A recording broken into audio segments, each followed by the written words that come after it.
All right. So, hi, students. Arsh here with Patricia. Hi, students. We're creating this video for you in order to support you in your preparation for interviews, and we hope you find it helpful.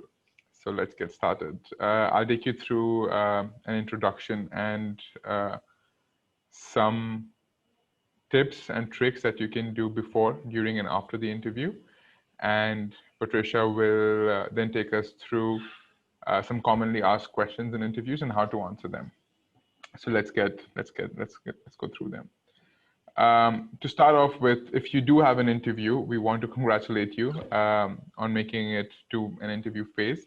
Whether or not you get accepted into the job opportunity, still be happy that you have had an interview, considering that it's been very difficult for a lot of students or people in general to even get an interview, and use this interview opportunity as an experience to learn.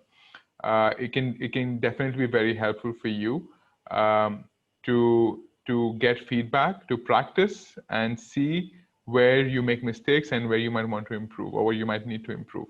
So again, congratulations, and both of us and everyone at ALU, we hope that you do get the job. And if you don't, use this as an opportunity to learn. So quickly, just starting off by talking about interviews. Like there's only one way to succeed at an interview, right? Which is that you can do, which is preparation, right? So you can either prepare, and the preparation will allow you to feel confident. So if anybody experiences lack of confidence, or if you feel scared or nervous during an interview, like one of the only ways to combat that is to prepare as much as possible for it. And so that's the best that you can do to get selected for the job. And there are other external factors that are not in your control. So we encourage you to focus on these factors that you have in control, and ideally look at what you could be doing. What can you do beforehand or even during and after that maximize your chances of getting accepted for the job. So quickly starting off, like I said, with what should you be doing before your interview, what should you be doing, during your interview, and what you could or should do after an interview to maximize your chances of getting accepted into the job. So let's start with before, obviously. So before your interview, so this is basically sort of a step-by-step process that we would encourage you to do. Number one is ideally you should have done these steps even before applying to the job. But for some reason, if you did not, or you want to refresh your memory about the company or the job, you should do these steps. So number one is to be clear about why you want this job, right? You don't want to apply for ideally we would expect that you're applying for jobs intentionally, keeping in mind how the experience can benefit you and how your previous experiences can help you do better or do good at the opportunity that you're applying for. So be clear about why you want this job, because that will also help you communicate that to your employer or the recruiter, and obviously you will sound more convincing because you are clear. If you're not clear, you wouldn't sound convincing. It's similar to making a sales pitch, right? If you're selling a product but you're not very sure about why the person should buy the product, the person might not end up buying the product. So I want to start off by saying that, and a way that you can sort of start learning more about the company, which can also help you in that decision making, why you want to apply for this job, apart from the fact that it will help you get paid and give you experience. A company might want to also hear about what you know about them. So try to research the company using websites that I mentioned on the slide, such as Glassdoor, Career Search, or LinkedIn, or even the company's website. Understand their culture, understand the values that the company has, the mission, the mission statement, their vision statement. Try to understand what other employees are saying about the company, if there are any blog posts or articles that employees of the companies have shared. Try to see if you can identify some feedback or reviews that the company has received on platforms such as Glassdoor or Indeed. which can help you get a better understanding of the company. So once you've sort of tried to do some research and understood if the company is uh, if the company has a culture that you want to be a part of, or if the company is an organization that, again, you could be in a situation where you're desperate for a job and you might not really care about these things, but it's still important to know a bit more about the company, because it might be beneficial in the job interview, and we'll see how. Next is comparing your skills to the job requirement, reviewing your CV or resume, and questioning yourself. So look at the job advertisement. What does the job advertisement say or ask for? The responsibilities, the skills, and compare your resume. Look at your own skills, your experiences, and see, okay, I'm good at this, this, and this. So these are my strengths. These are my strong points. So if someone tells me why should I be selected for this job, this is what I will say. And also about what are the things that I'm not so good at. Do I have an answer if someone tells me, oh, you don't have this particular experience? Why should we still hire you? And can you come up with an answer, or are you doing anything about it, and that you can communicate to the employer? So, and this part will really help you feel confident in your interview, because you would have practiced at least some of the expected questions. The next step is similar. I mean, is a very obvious, where you prepare answers to specifically your drawbacks and weaknesses with examples, and examples, not just examples of your weaknesses, but rather examples of how you're trying to overcome these weaknesses, or what you expect to do to overcome these weaknesses or lack of skills. So, for example, let's say you haven't, you don't have, let's say you don't know how to use Salesforce, and Salesforce is using Salesforce is a skill or is a responsibility that the job requires you to have. And then you can, in your interview, very well say that, yes, I understand that I haven't used Salesforce before, but I looked at some YouTube tutorials already. It seems pretty straightforward, and I'm definitely sure that I would be able to, learn how to use Salesforce within a matter of weeks or months, if not months, once I start the job, or even before starting the job. And so that also sort of shows about some commitment that you have already thought about what you lack, and how you can get better at the things that you do lack.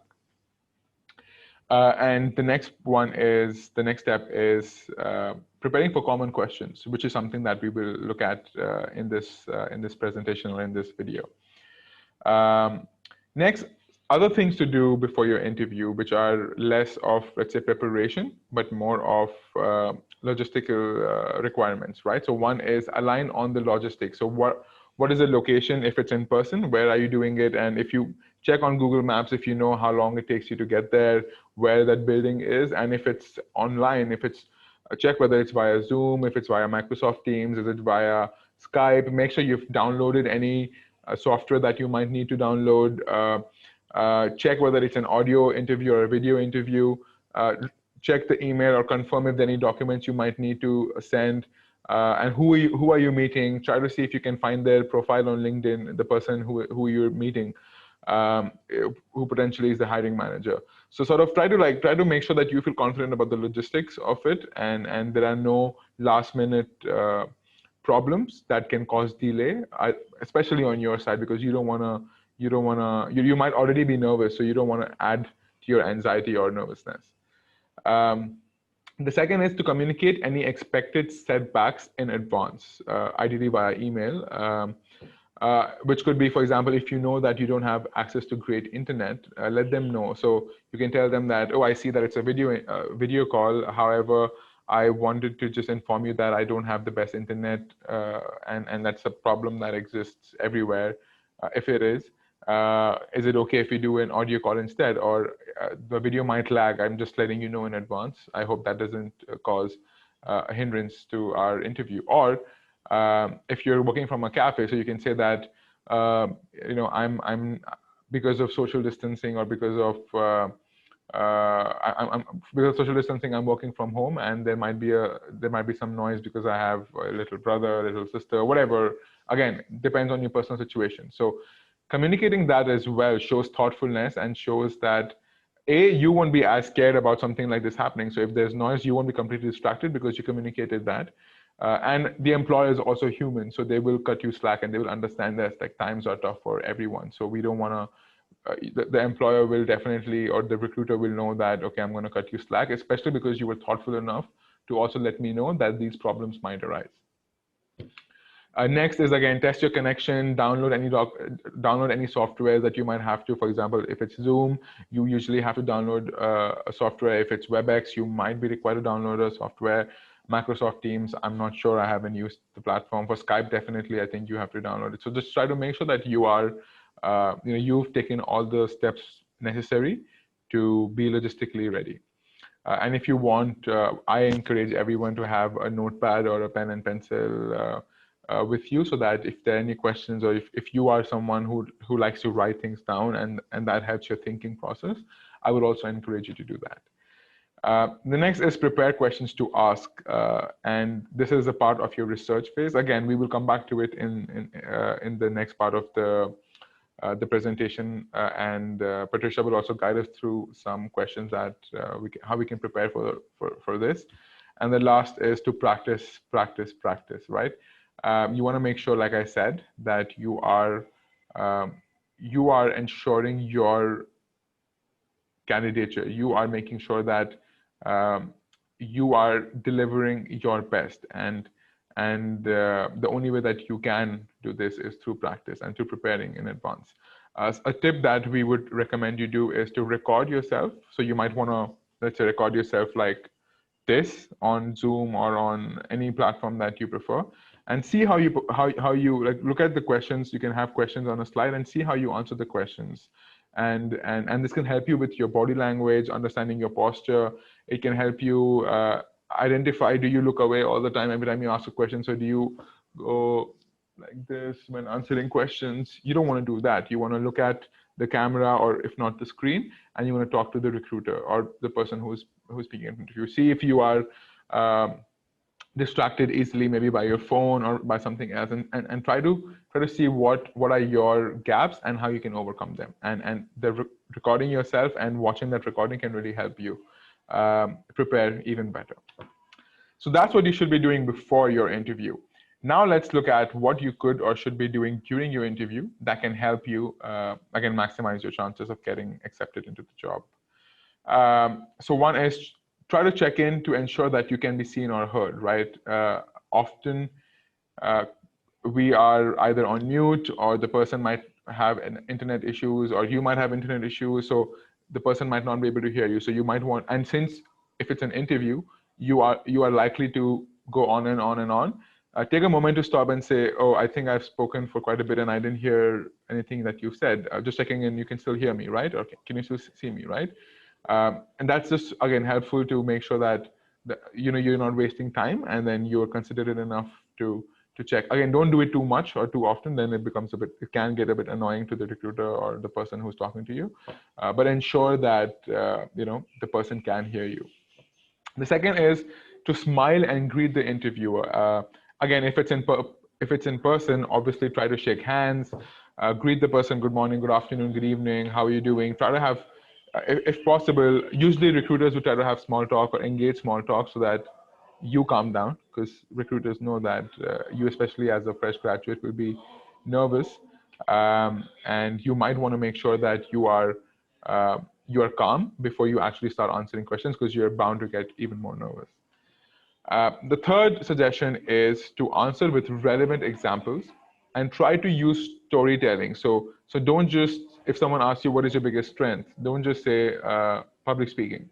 So try to say why is it your strength. And we look at something called the STAR framework, which can be helpful in answering interview questions.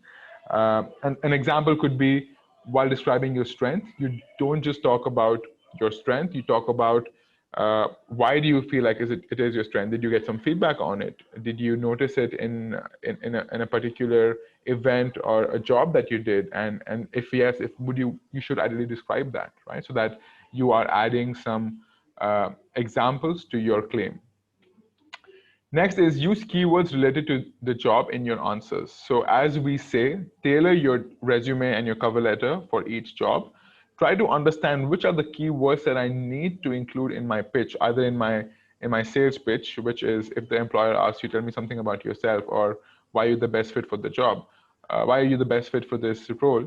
you need to know what are the keywords that were required for this job. And the keywords are the key skills, the key responsibilities, the tasks, the softwares that the job requires you to use, the programming languages, etc. So just know that these are the keywords that the recruiter might want to hear or would want to hear because that's what they've advertised and that's what they're looking for.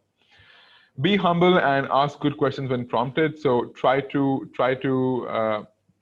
always talk about yourself or your application or your candidature as if you are the best person for the role, but don't cross the line between boasting about yourself or appearing as overconfident or appearing as someone who thinks who has good self-esteem but thinks too highly of themselves, because that's not a good trait uh, in team members, or not usually good traits that employers are looking for.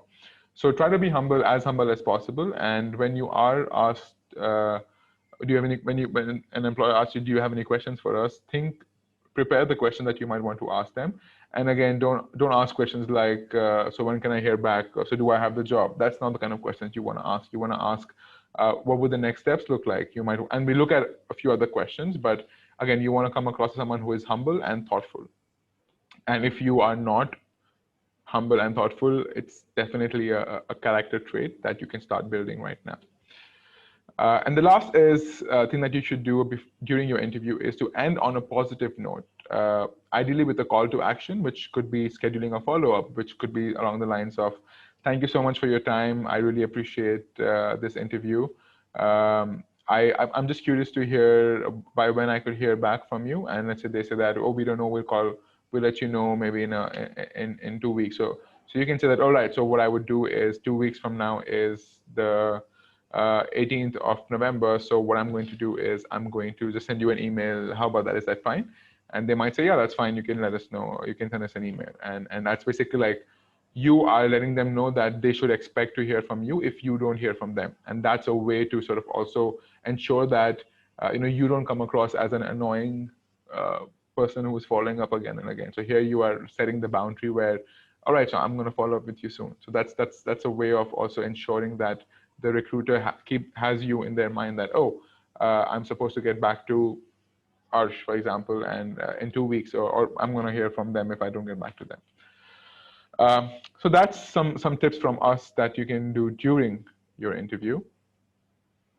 Now comes the third part, after your interview. What do you do after your interview? So ideally, we recommend sending a thank you email, not saying thank you for the interview. Do I have the job? No, just thank you so much for. It was a pleasure speaking to you. I'm glad to be connected with you, and I look forward to hearing from you when the results are out, or I look forward to hearing from you about the next steps, or thank you for our conversation. I'll follow up with you in 2 weeks as we discussed, right? And follow up with the recruiter periodically. So you want to make sure that you are also following up, because a recruiter uh, might not, for whatever reason, might not remember you, if that can ever happen. But it can also be the case where a recruiter might have extended the deadline, and you were just anxious that, oh, why haven't I been called yet? Why haven't I heard anything back? So you might want to follow up and ask, oh, have you extended the timeline or deadline for the application? Are you still looking for applicants? What's happening? Just for your own anxiety, or just for your own information. At the same time, also to ensure that the recruiter still remembers you, especially if the interview went well. The third is to ask and request for feedback regardless of the outcome. So let's say you do get the job, or even if you don't, it's always, you get an email saying that, oh, sorry, you were not selected. Try to ask for feedback. Can I get some feedback on how my interview process was? Is there any specific reason why? Is there any specific skill that I lacked, right?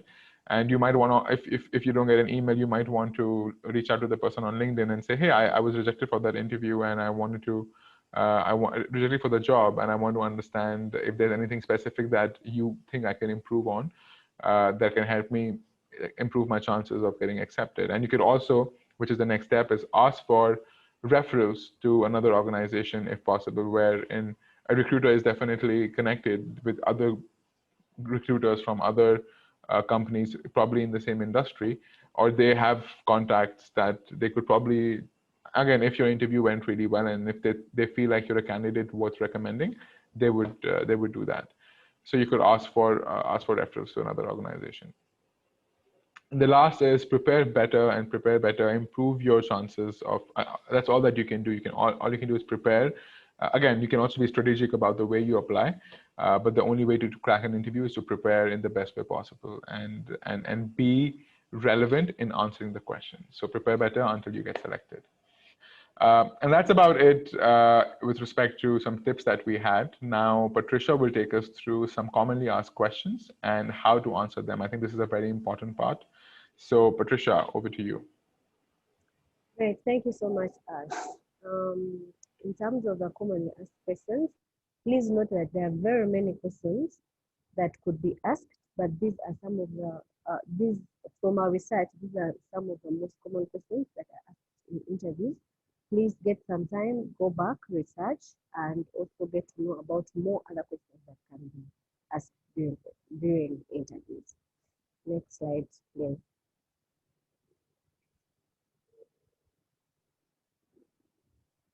Okay, tell us about yourself is one of the very, very many commonest questions. This is one question that as an interviewer, as well as an interview, you need to know about yourself before you start the interview. So basically, this interview sets pace in terms of creating rapport, in terms of how the entire interview will go. So you need to think about how you have to talk about yourself, and this has to be in like 2 3 minutes. But the way you talk about yourself, you have to think of what accomplishments you have achieved, and how are you prepared or motivate, what is your motivation for joining the company, or even the motivation for applying for this role. So as you talk about yourself, make sure you have something to talk about, that like your recent accomplishment. You have something to know about the company and your motivation for joining the company when you're talking about yourself and your need for joining the company. So we wrote some of the recommended answers. Please note also that these also depend on the role that you're applying for. These are just recommended answers, and we hope that as you go for these interviews, you try to practice and know like how you talk about yourself in terms of the role that you're applying for. So one of the answers we are recommending here is like, you can say like, I recently graduated with a degree in computer science. I chose that field of study because I have always been passionate about IT and coding. So always try to be specific on like why you're applying for the role and the exact role, like in terms of your degree background, you be specific to the role. One of my accomplishments during my academic career was speaking at a conference on a topic about window design based on the research. Again, try to put in some accomplishment in you tell me about yourself. And then you talk about like how that accomplishment is leading you to like wanting to apply for the role. If you're now that most of you will be recent graduates, you might not have like you might have the need for joining the company, but you might not have the specific accomplishment according to that role. So you could say like, I'm actively looking for a full-time position because I've been interning and now I want like a full-time position. So when you're telling people about yourself, try to put in the accomplishment and also the motivation to apply for the role. Avoid saying things about, like try avoid reading your entire resume and whatever is on your resume when you're talking about yourself, but something small about yourself as well as the accomplishment and the motivation for wanting to join the company. Next slide, Ash. Yes. Why do you want to work for a company? This is also one of the very many common questions that is asked. One, because they want to know why you want to join the company, why you're interested in the company, and why you're specifically interested in the role. So when you're answering this question, please try not to show them that you're only interested about the money that they'll be paying. But what recruiters want to see is your motivation and why you really, if you know something about the company what is your motivation for applying for that role, and specifically that company? Why do you want to join the company? So you need time to go back, look at the mission, look at the values, and resonate your personal achievements or your personal accomplishments with the role, and as well as your uh, as well as the company's mission and drive and values. Do you relate? If do your values relate to the values of the company? If you come into the position, does it relate to the values, and how does you as a person, how will you contribute to the mission and impact and the values of the company? So don't try to show recruiters that you're only interested about the pay, or you can do everything that they said on the job description. Yes, you might do that, but how do you why are you interested, and what is your motivation for joining the company? So when you're answering this question, please try to show your motives, and the motives should really resonate with the values and the mission and whatever the company is all about, and how you'd be interested in the impact, or how you're interested in the impact. So the recommended answer for this person that we thought of was like, say, I've been following the company for a few years, meaning that you've actually been taking time to research about the company, to know what effect what the company is doing, and the fact that you employ for friendly practices and care about the environment really resonates with my own personal ethics. That's what I was saying. What the mission of the company, the values of the company, what the company is doing actually resonates with your personal ethics or even your personal values. So you would like, this would be your environment, and this is the environment that you want to join in, despite the money that you'll be getting. But this is the mission and impact that you would really be great to join in. So think of the motivation, research about the company, and understand why. Apart from the paycheck, apart from the maybe the people I'll be working with, how does it speak to me as a person? How does this role speak to me as a person? How does the company's mission, values, and drive speak to me as a person? Not only about the paycheck, but rather the mission and impact you have as a person. Next slide, Ash. Yes. What are some of your biggest strengths? This is something that Ash had also talked about.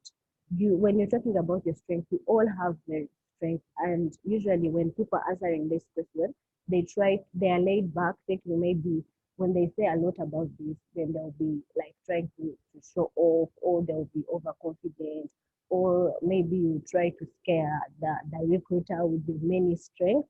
But hey, when you're answering this question, you have to think of like um the the real strength you as a person, and what you feel this is something that you can do. Or even when like they are doing like reference checks, the people you've been working with, the organization you've been working with, this is something they talk about you.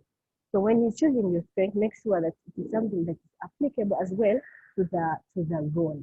Don't scare away recruiters like saying something, or I'm trying to think of an example, or something that will undermine you, and the recruiters think that this is like you lying.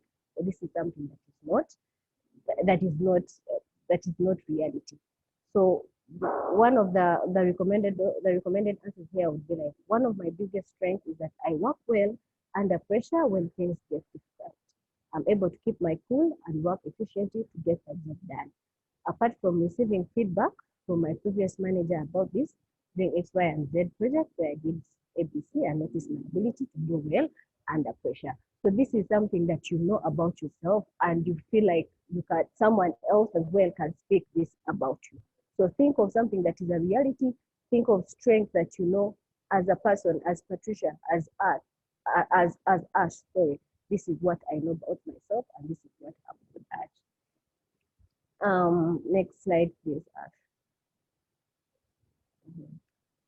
Then the other question of, usually strengths go with weaknesses, and once they ask you about the strength, they usually want to know about the weaknesses. So when you're choosing weaknesses and when you're answering this question, please make sure you choose as well the actual strength you chose. Make sure you as well choose the actual weaknesses, the weaknesses that you know about yourself. Don't read about other people's weaknesses and say like, I'll just say this, because However much we answer these questions, recruiters also at times have follow-up questions. They can ask you, they can twist the question and ask it in a way that maybe if you said something about yourself, they twist it again to see if is this actually what you had said previously.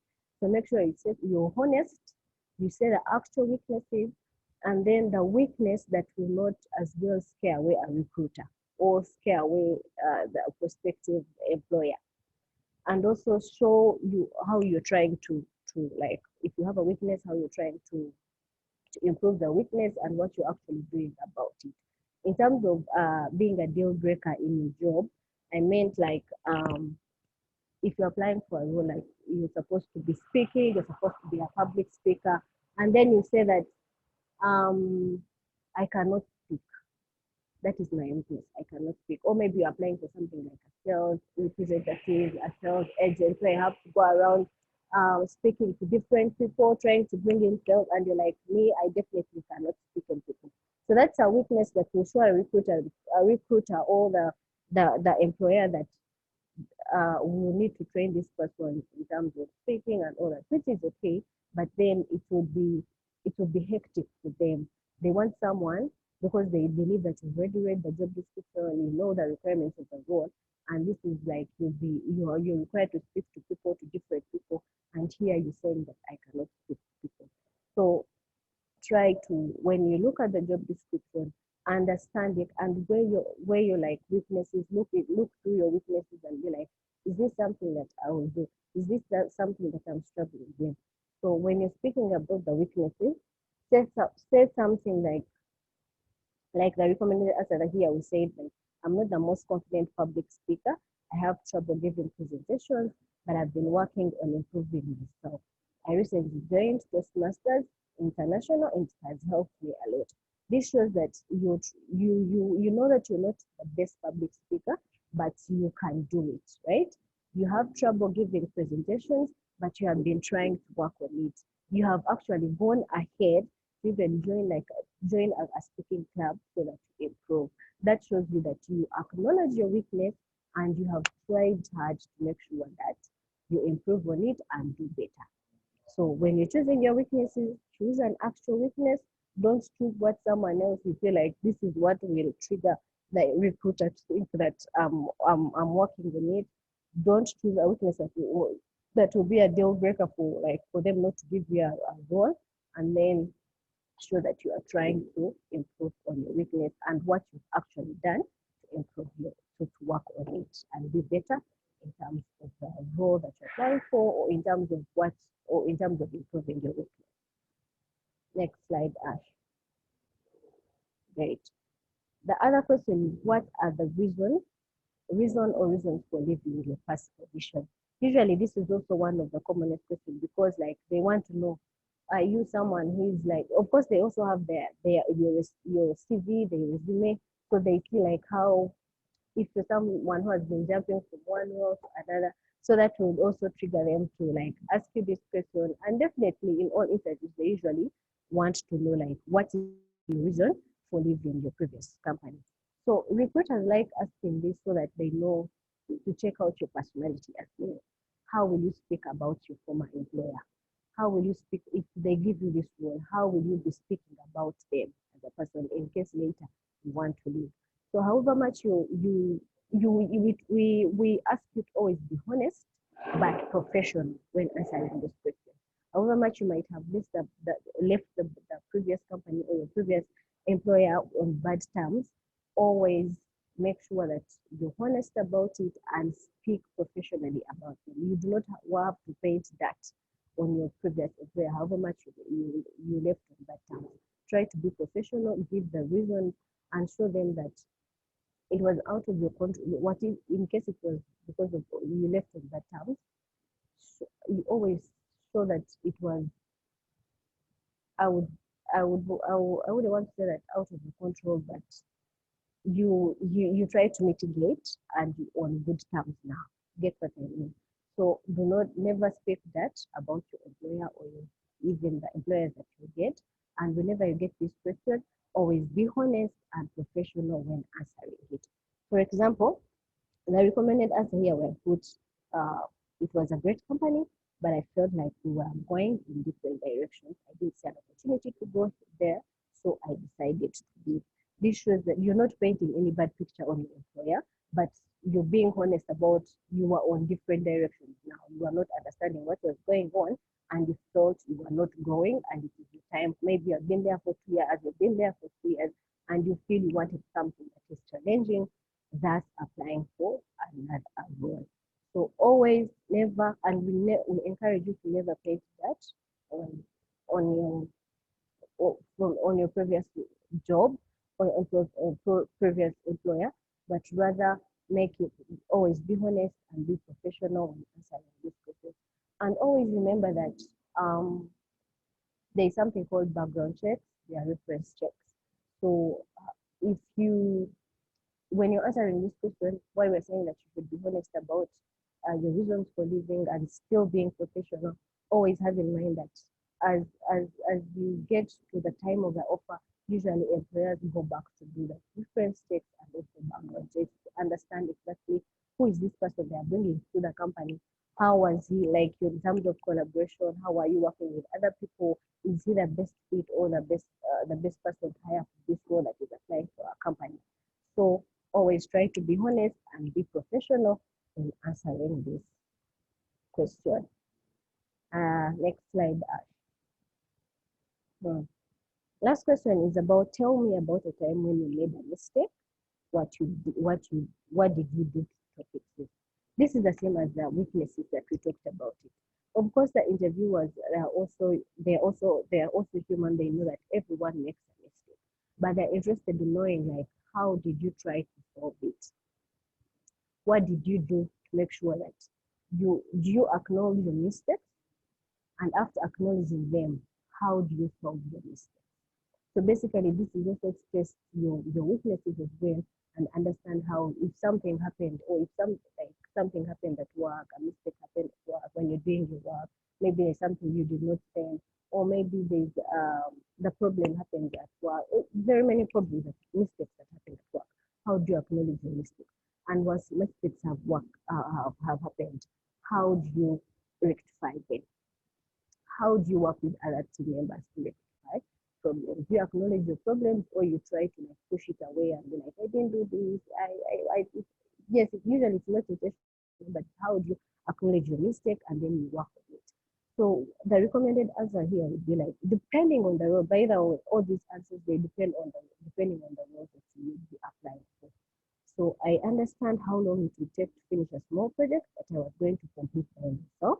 A few days before the test was due, I knew that I wasn't to be able to finish it on time. I asked a few of my colleagues for help, and even though the additional pressure wasn't ideal, we were able to finish it on time. So this shows you that you acknowledge your mistake and knew that, okay, I took on a small project, I wasn't able to finish it. You've acknowledged that in time, by the way, and then you've also tried to look for help so that you are able to finish the project that you had started with. So you acknowledge your mistake and then look for ways on how to rectify it, and as well as what do you learn from this mistake and do better in the near future. So these are usually like situational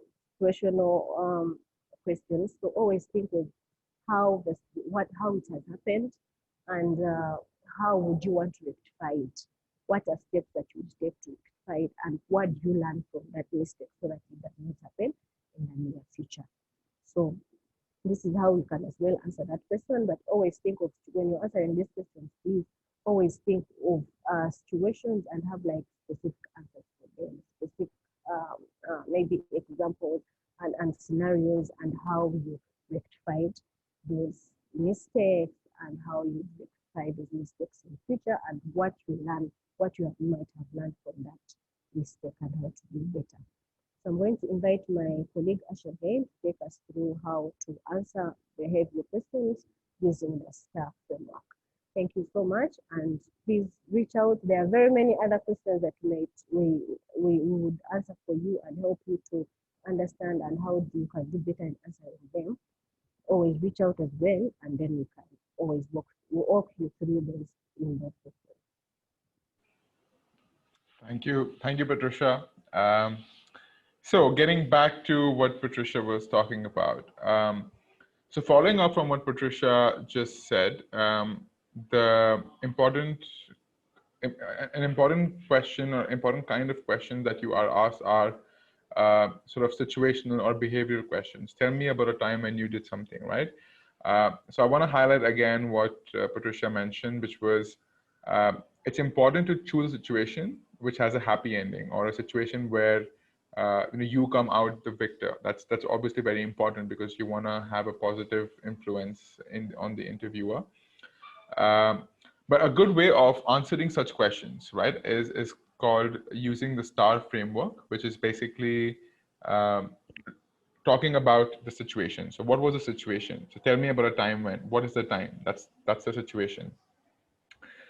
Task. So outline the challenge or outline the task that you were asked to do. Tell me about a time when you did something. So tell me about the time, it's a situation, and you did something. So that was the task. And a follow-up is the action. That's where you tell your story. So the action is the specific steps that you took, or the way that you managed or handled the situation, right? So tell me about a time when you had a critical conversation with your manager. Tell me about a time when you disagreed with your manager. Tell me about a time when you could not work with your team member. Tell me about a time when you had conflict. Tell me about a time. So many questions, right? So the action is what you did. So you tell your story, and the result is ideally the positive outcome you achieve. Now, if there are times when you might not have had such experiences, it's okay to say that, oh, I've never come across a situation like this. But it's very rare that an interviewer might ask you something which is that uncommon. So you usually would be asked a question where you would have had an experience similar to that,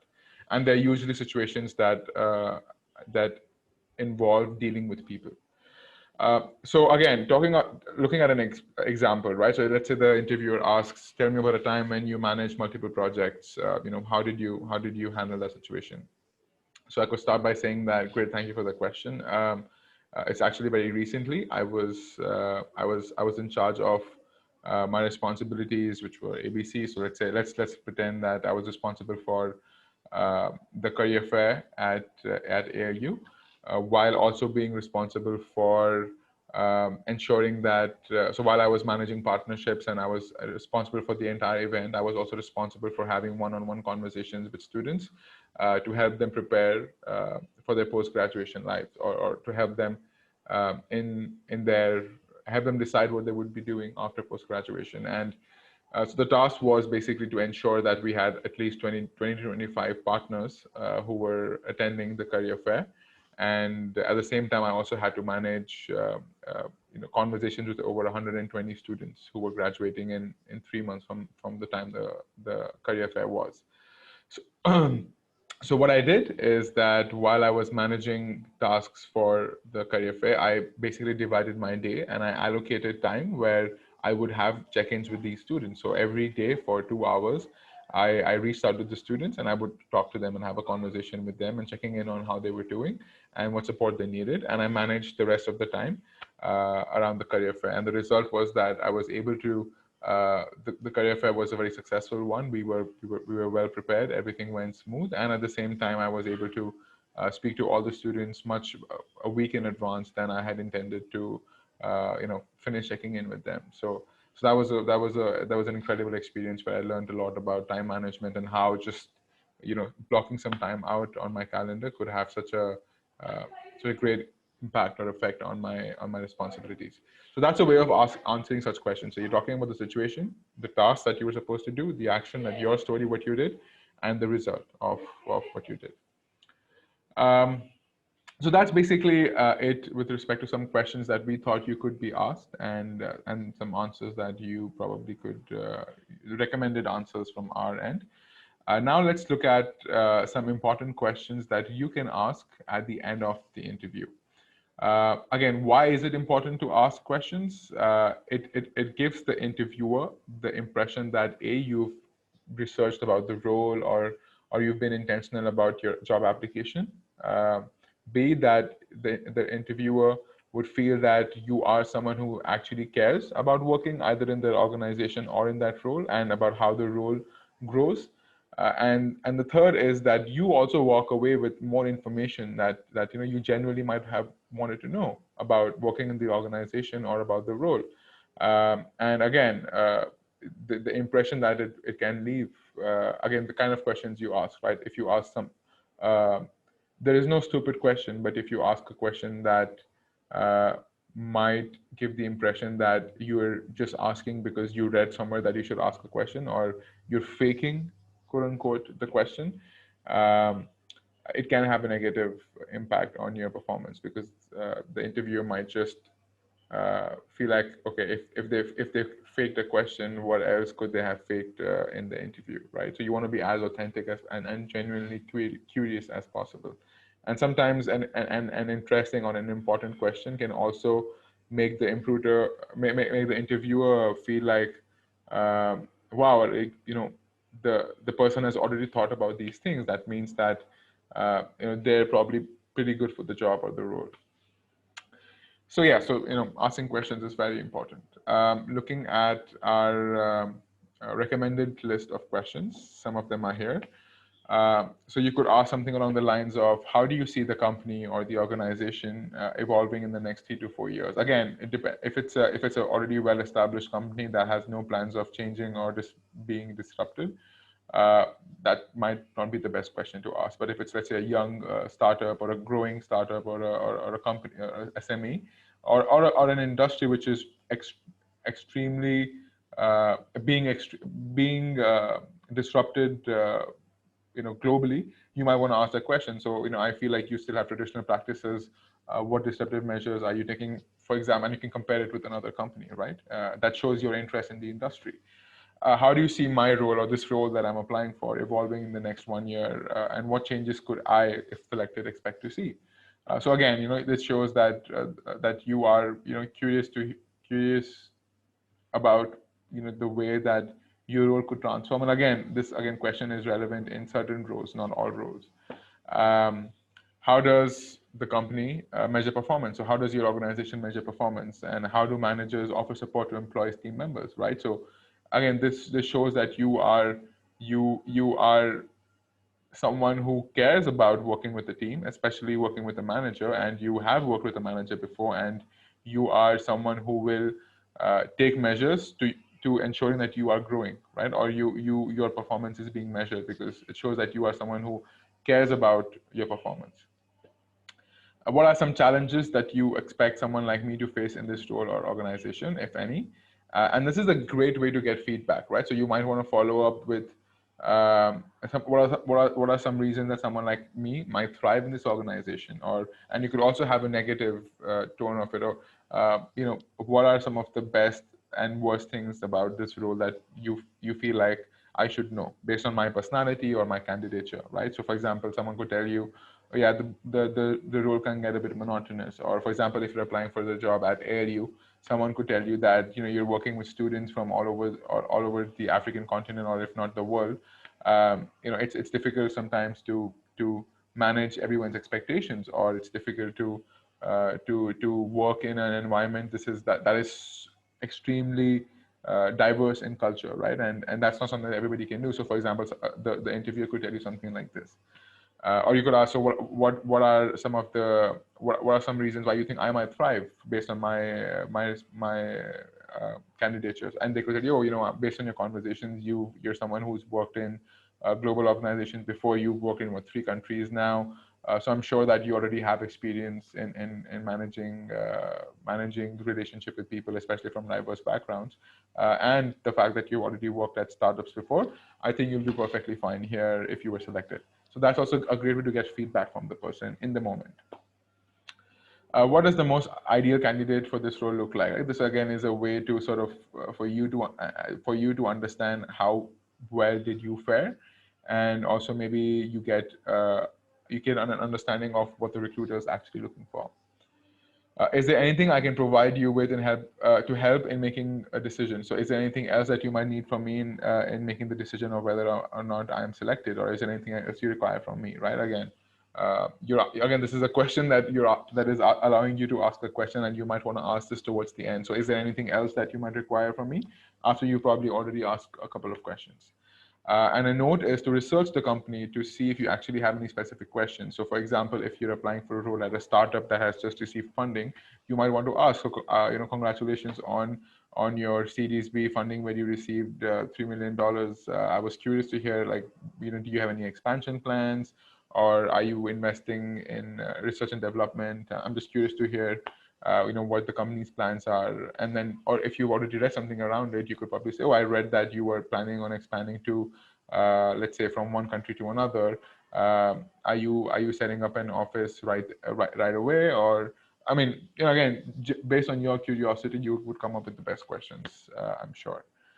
So there are some recommended questions that we have for you that you could ask. Again, but keep it genuine. Don't just ask these questions because we've asked you to ask them, but actually, genuinely show interest in the company and the role that you're applying for, because you probably will end up doing the job for a while.